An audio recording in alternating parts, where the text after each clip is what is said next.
ఎంతో టేస్టీగా పొడి పొడిగా మీకోసం పులిహోర ఎలా చేయడమో నేర్పిస్తాను. వేడి వేడి అన్నం రెడీ అయిపోయింది. 2 నిమ్మకాయలంత చింతపండు నానబెట్టుకోవాలి.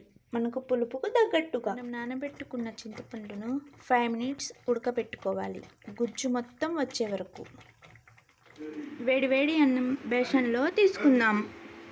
మనం పులిహారం కలుపుకోవడానికి 1 స్పూన్ పసుపు వేసి బాగా కలుపుకోవాలి.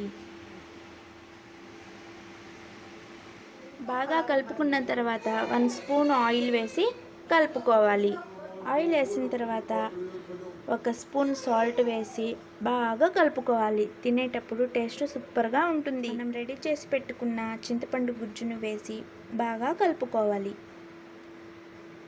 ఒక కళాయిలో 4 స్పూన్స్ ఆయిల్ వేసుకొని తిరుగుమాత గింజలు వేసుకోవాలి. కొంచెం ఎక్కువ వేసుకుంటే టేస్ట్ సూపర్ ఉంటాయి. తర్వాత శనగిత్తనాలు వేసుకోవాలి. ఈ 2 ఫ్రై అయిన తర్వాత ఉప్పు మిరపకాయలు వేసుకోవాలి. పులిహారంలో ఉప్పు మిరపకాయలు ఉంటే టేస్ట్ సూపర్ ఉంటాయి.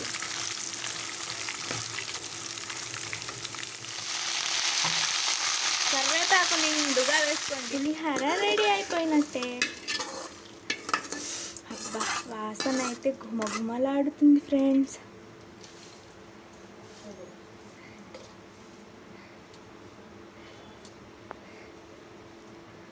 నా పులిహార రెసిపీ నచ్చినట్లయితే లైక్ చేయండి, షేర్ చేయండి, సబ్స్క్రైబ్ చేయండి.